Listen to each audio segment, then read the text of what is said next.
Welcome back to Between the Silos, where we talk about sales and marketing alignment and why so many companies struggle with it. I'm joined by Allison Davis. Allison Davis is the founder of Sales Done Differently and a champion for founder-led sales.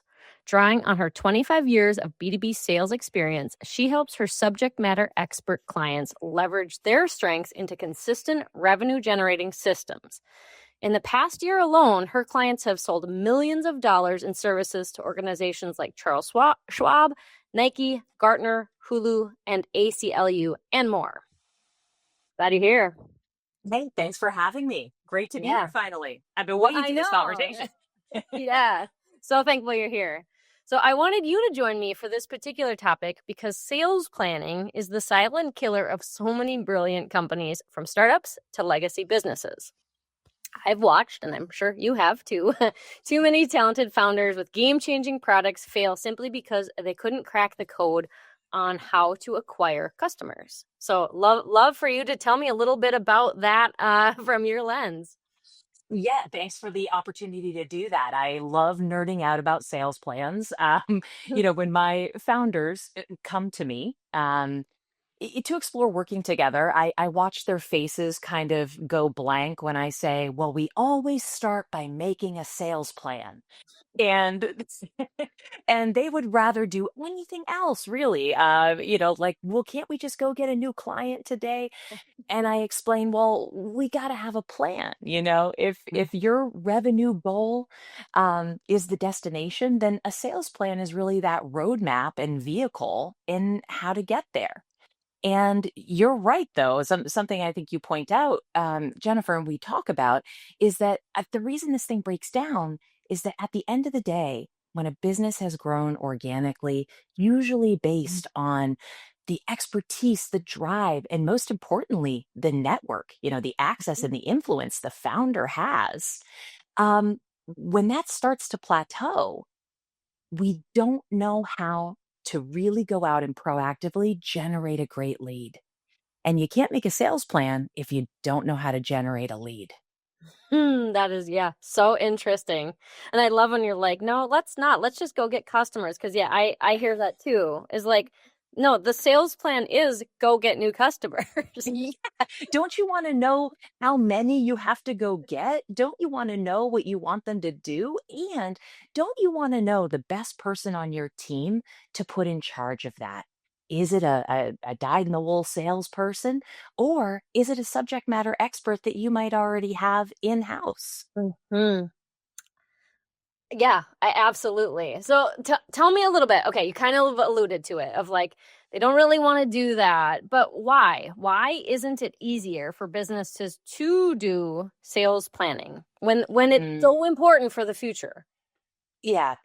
Well, I think that answer truly varies based on the personality of the founder, the leadership team, and whoever is really steering the ship. But I can tell you that I work with subject matter experts who are really mission driven. They've leapt out of their corporate careers. To start up their own company for various reasons. And there can be a number of blockers to wanting to sit down with a spreadsheet and a whiteboard and want to map this out, and not to make everybody listening fall asleep, but let's make sure we know what a sales plan is, right? It is, hey, my goal for next year is $5 million in my bootstrapped, service-based B2B business.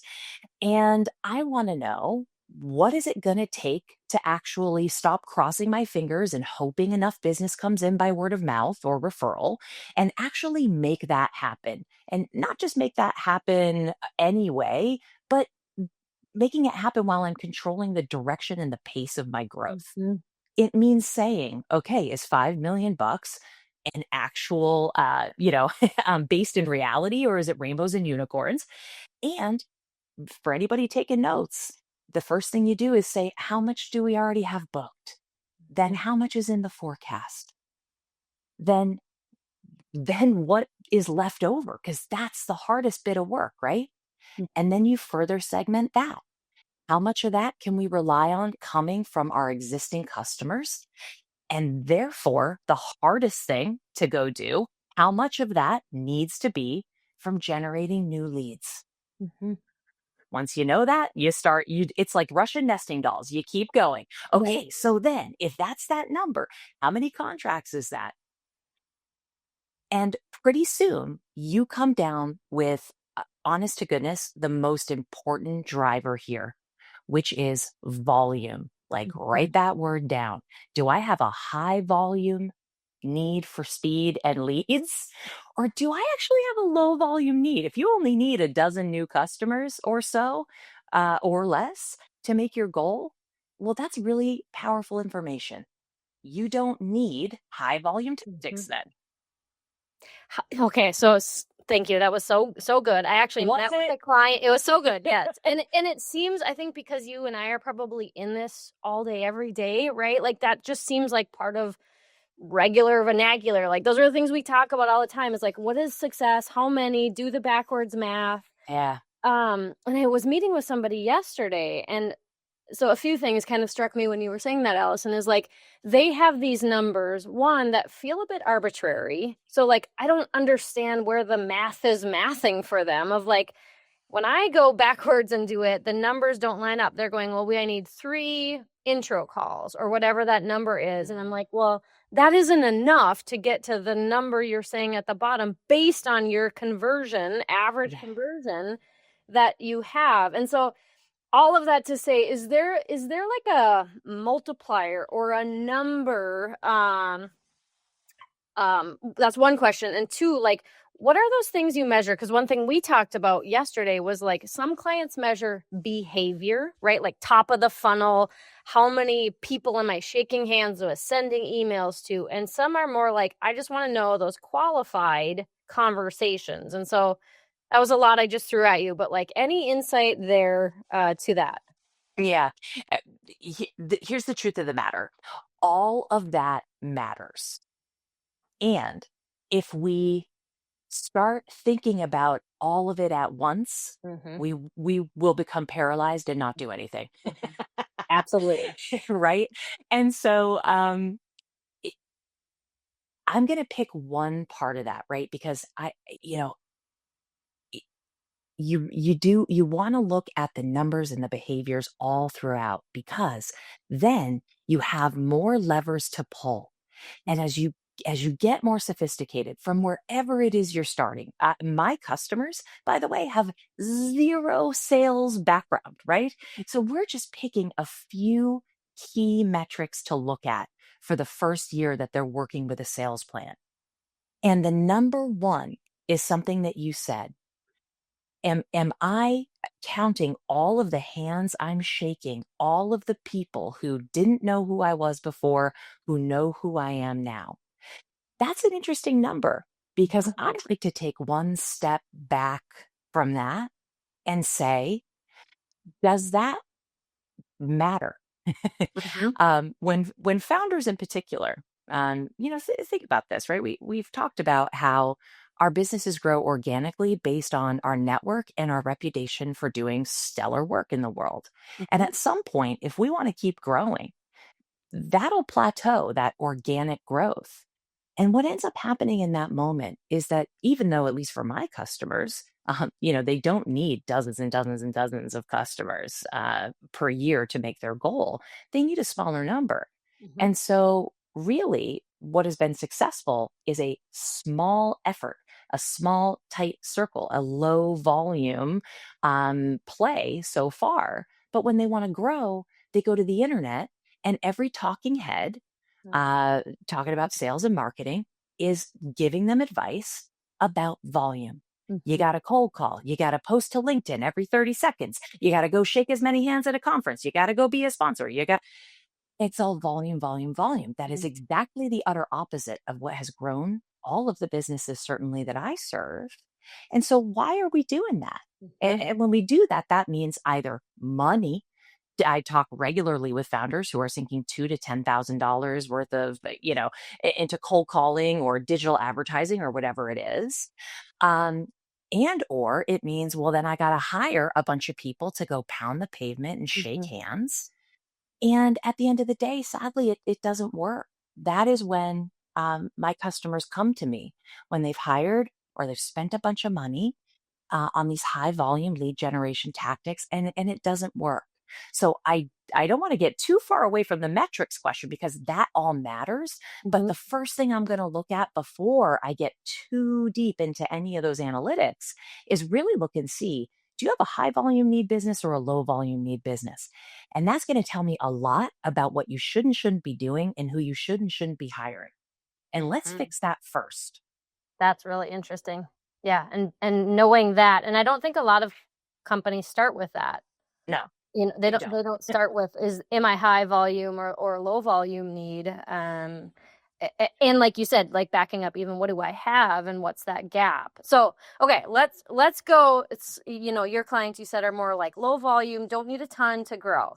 So knowing that, then what is, and you've gone through the behaviors and you've talked about some of the numbers.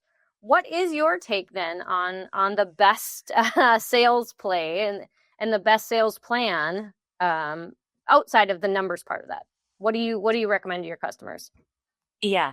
Um, in terms of sitting down to do your first sales plan, now I probably shouldn't be admitting this out loud in public, but I would advise that you embrace that the first sales plan you make is not going to be accurate.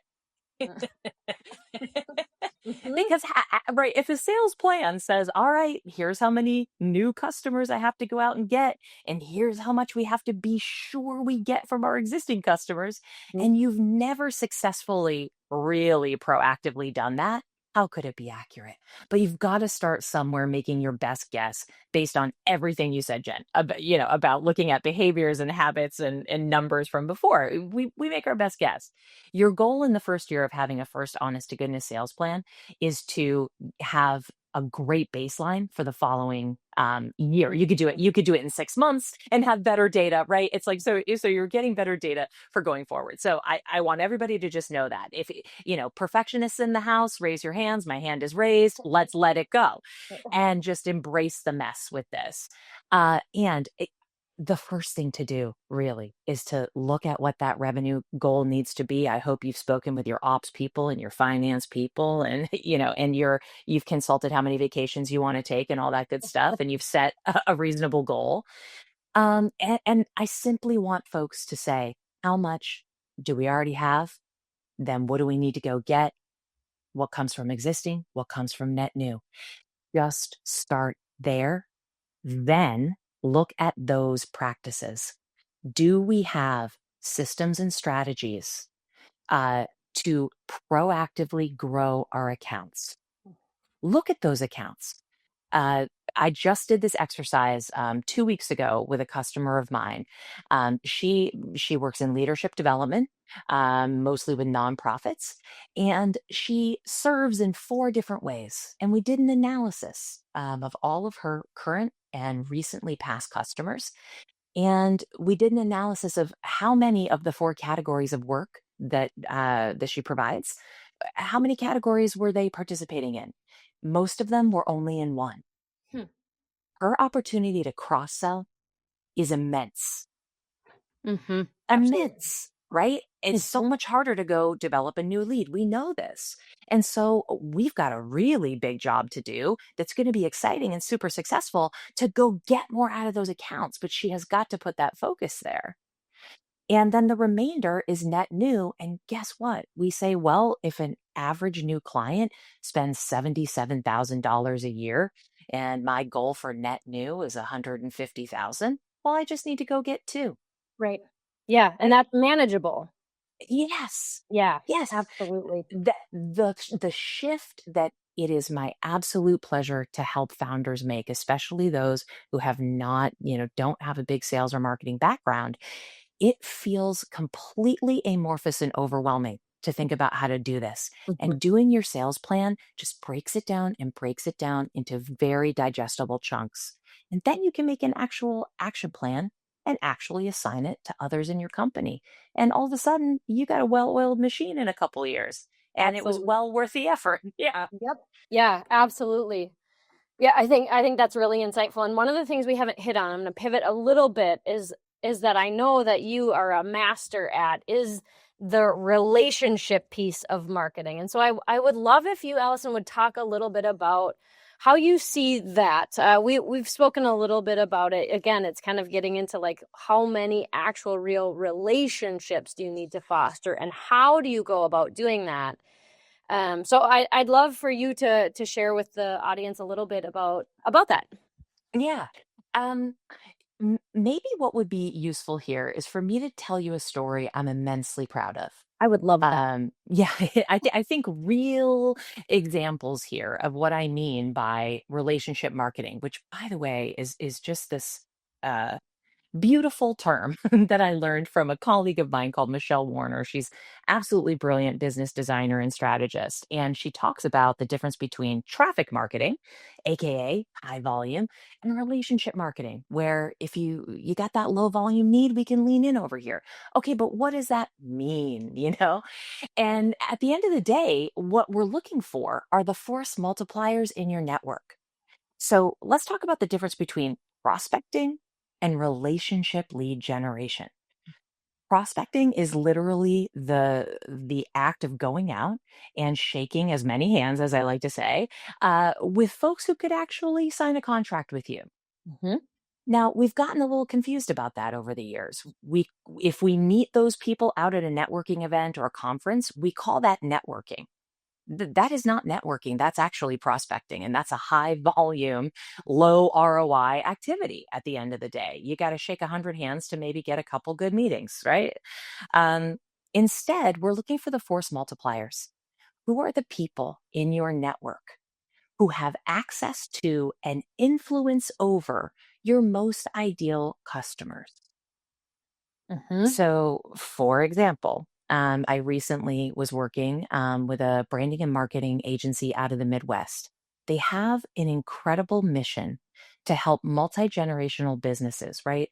Those folks who built a business from scratch, they are now the elder generation. Hmm. They are still running the business. They want to leave that business to their kids or sell the business or sell it to their employees, whatever they want to do. They need an exit strategy. And to do that, your branding and marketing really needs to be on point, right? Yeah, So absolutely. it's a beautiful, like really, really beautiful line of business that they have. They're doing really good work. Um, Going out and meeting those CEOs, that is really hard work if you have to do that at volume, right? Mm. And Yep. so instead, an incredibly exciting project that I'm supporting them on is partnering with a local, very prestigious and well known educational institution who also wants to help the multi generational businesses in their state. And they want to do that by having the students of that prestigious university um, be doing some of the exit planning. So my customer teamed up with his contact at that educational institution, and they have co created and got a grant for a program to help multi generational businesses in their state do just that. And where will my customer be? My customer will be there being the heartbeat, the drumbeat for brand and marketing in that program. So now my customer does not have to send his account managers out to try to meet people 40 years older than they are Mhm. and impress them at a lunch. That doesn't work. Now, my founder who wants to get his time back and actually have salespeople doing sales work just has to show up a few times a semester, do good work at that school, and absolutely have these companies fall in love with that, with him, with his company. And who else are they going to choose for this work? I They're love going to choose him. absolutely. Do you see how we're going for efficiency here and putting people in the company in the right role? Only that founder has the access and influence to be able to make something like that happen. So, why are we asking junior account managers to go pound the pavement? Do you think there's a world in which they have to do a part of that if it is more of high volume? And if so, is there a way to blend those? Is there a way to blend like if you have to do high volume prospecting and you have to shake a lot of hands, how do you turn that into or networking, like whatever we call it? One, do Yeah, you have to do that? Do you think there is yeah. a world in which that still always has to be a part of sales development? Yeah, listen, there are high volume businesses everywhere, right? And I want to be really clear that I don't serve those. So we're, you're speaking to someone who really gets, rolls up her sleeve and gets her hands dirty in these lower volume businesses where 12 or 24 customers is going to make a huge growth leap, right? Hmm. But if you have a super high volume business, then yes, you need to be consulting. You need to be consulting a great marketing agency because you got to tap into that volume as well, right? But I really want people to be discerning. Do I truly have a high volume need here? Or can I, the founder, along with my partners or other high level subject matter experts in my company, can we do the hard work and take some, if not all, of this lead generation upon ourselves in ways that also achieve our goals, getting out of the day-to-day fray, being the CEO, being the visionary, and growing the company exponentially? I know the answer to that is yes. Hmm. Yeah, absolutely. And yeah, I mean, I'm thinking about this even from our standpoint, right? Like there is, you're always trying to find that force multiplier, like you said, Allison, of like those relationships and people who have influence there. And then there are some like, okay, we should probably be at this event and meet new people in a space where we don't have connections. But I'm also trying to apply what you said there to that. So I'm going to an event, and how do I not just show up and shake hands and leave and nothing happens? How do I build true relationships with just a handful of people? I'll tell you another quick story here. So, a change management consultancy that I've been working with for a number of years, they asked me a very similar question. And what I've been able to show them over the years is my way of thinking about this.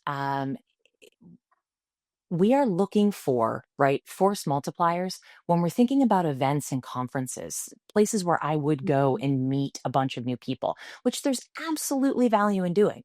You will get business that way. It's not that these things don't work, it's the ROI on your time, effort, money, and resources, right? So it'll work. It's just like in what Mhm. volume will it work for you? So how I think about this, these force multipliers, if it's an industry organization, a conference, a community of some kind. We want to find your home. And so, and the one of the partners at this change management consultancy, there was a conference in her backyard. And she said, I think I'm going to go and I'm just going to shake hands. And I said, great. What if we can make this an even more tactically advantageous thing? And she was like, I'm all for it.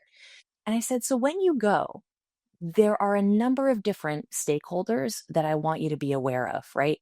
One is your existing customers who might be there if it's an industry conference. The second is those new customers that you might meet, but also be aware of the speakers who are there, Mhm.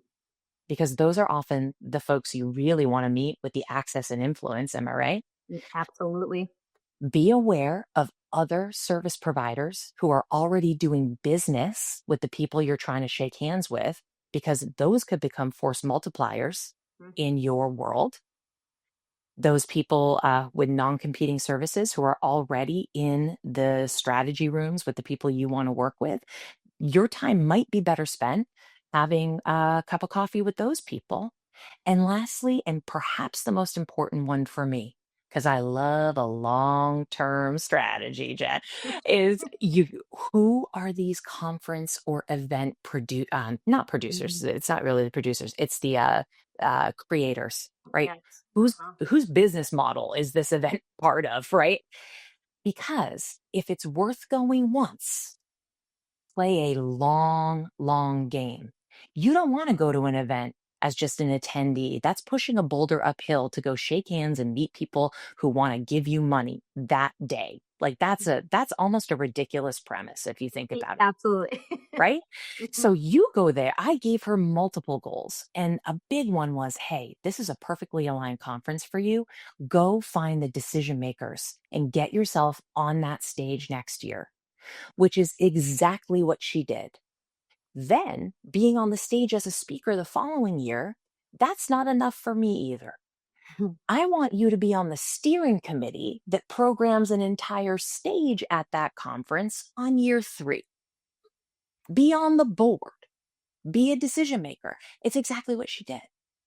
That is brilliant. Like that's the like, sure, go to the thing, shake hands. But is that really the thing? And I think No. we get so caught up in that and forgetting like, because what you said is like you're still doing some of those things, but it's more than that, in that you're being involved and actually providing value and building relationships with other people outside of who you like normally would think to shake hands with. Yeah, that's exactly right. That's exactly right. And I want to go back to something that you said because I have the pleasure of working with so many brilliant account managers. And I'm going to be blatantly honest with you. They've been set up for failure when it comes to lead generation, period. Mm-hmm. And it's not that they don't have incredible utility and ROI for the business, they do. And I want to make sure to say 2 things because I often come in, I'm hired when there's already that brilliance at the account manager level. And so, what do we do? 2 things. Number 1, start developing them to be the kind of people who can have access and influence in those rooms. Right? When we think about development, we think, well, let's teach you how to field an objection. That's important, right? But if you want to get out of lead gen and you're a subject matter expert founder, you have to start bringing those account managers along with you, giving them roles. When that founder is going and doing his thing at that university, guess who's going to be flanked right alongside him? His number 1 for those multi-generational businesses. So we It's need so to be important. developing So them. important. And what development So means. Like you right. again, it's sort of like who you think you're prospecting at an event. It's kind of like shifting your brain in Yes. that same mind state that you just said, is like, sure, develop your sales account managers, but not only to handle objections and do that, but to do the things that only you as the founder CEO can do, and by that have influence to grow it bigger than that. That is 100% correct. And those account managers then really get to be experts in driving an optimized B2B sales process to meet the moment. They get to be experts in qualification and then really good at closing the business you want them to close. So they get to focus because right now, any founder or CEO you ask who's trying to get account managers to do lead generation, if you really said, where is where are they spending their time? What are they thinking about? What are they worried about? It's going to be lead generation. And for some businesses, again, I'm not saying all, is it, for a certain kind of business, that's just a losing proposition. If we can shift the organization to being in charge of creating lead channels through these force multiplier opportunities, then we can focus your sales team on actually closing business at a higher rate of close, but also larger average deal sizes. Oh man, don't even Jeff, Oh, do yeah. not get me started because because think about this, when a founder or a subject matter expert in a company meets a new lead powerfully at the top of funnel with access and influence, and that lead goes into a pipeline with an account manager, not only is that more likely to close, it is more likely to close at a larger average deal size and certainly a larger annual Yeah. commitment level for these service-based businesses I work with. I'm feeling it. I got it. This is good. And this is the hill I will die on, if you could not tell, Yeah. Absolutely. So powerful. And it just like takes like turning on a different side of thinking, because like we're like conditioned to think a certain way, right? Like this is how you show up, this is how you generate, this is what CEOs do, this is how we Right. prospect, and it's like yes, and sort of like turning that on its head. 100%.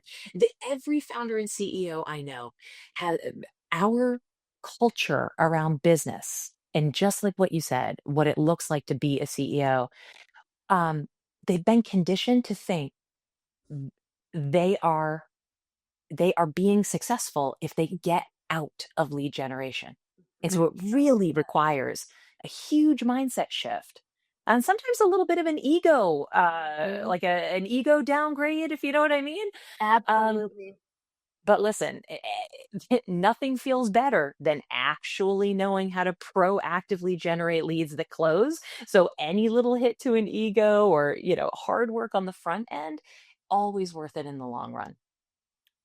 Yes, spot on. And I find myself in like, I'm not in sales. I'm not in lead gen, but what I am truly into, like you, is like, I want to help companies grow and I want to build those connections, and like I'll do it on the side for free. I'll consult. I'm so passionate about Yes. finding the things that people are stuck in and helping them like light up that path to get there.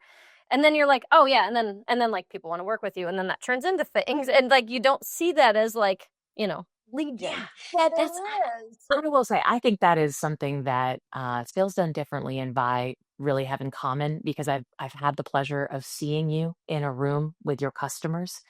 You are so it is about the dedication, right? And sometimes that means telling them the truth. Mhm. Well, sometimes. It always means telling them the truth. Absolutely. Mhm. Right, telling them the truths that sometimes are hard to hear. And the more I'm doing this, the more I realize that's really the business I'm in, is delivering some of these harder truths, but then really having the chops to stick around and help them execute. And that's what I see Vi do as well. Yeah, absolutely. I think that's why we've become just like fast friends, because we feel that same desire in our hearts and our bellies of like, just Yeah. let's be honest and let's help each other grow. That's right. 100%. Ah, thank you. This was so good. Okay, we're gonna move on to hot seat.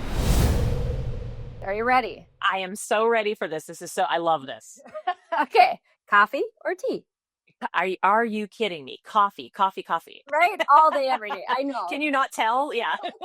I know. We're both like, this is a mile a minute. Yep. Yeah. I'm with you there. Okay, hot seat number 2. Invest in expensive sales tools early or get scrappy with spreadsheets and free CRMs. Okay. As a person who in her actual corporate career at one point, we were using a spreadsheet to manage $8 million in business. I can tell you that scrappy is very noble until it starts making you lose money or lose your mind. So, Yep. my go to about CRMs is really just helping my customers look for the signs because I am often working with them when it's time to go, right? So if there are leads falling through the cracks, if you're overwhelmed managing, customer interactions, if your sales team needs a common language, if you need, better oversight of your account managers, I mean, these are all signs to like, do not pass go, do not collect, like get a Yep. CRM immediately. It's not worth it I in feel the like we end. could have like 2 hours of additional conversations. There's so many things I want to dig into, I but know. I'm not. I'm going to move on. This is the hot seat. It's supposed to be fast. Okay, Right, I'll do it fast. exactly. Discount to close the deal or walk away to preserve pricing integrity. I request a door number 3, Okay, fair. which is if you're going to negotiate on price, it has got to be equitable. So if they want to reduce price, take something out, or something we kind of forget about sometimes, ask for something. Ask for better Mhm. payment terms, ask for first class flights, ask for Okay. a case study in writing. They say they're going to do it when they have a good outcome. Get something. It's got to be equitable or else it never will be ever again. I love those different ideas. You're really out of the box, and I love it. Okay, last one. LinkedIn DMs or cold calling.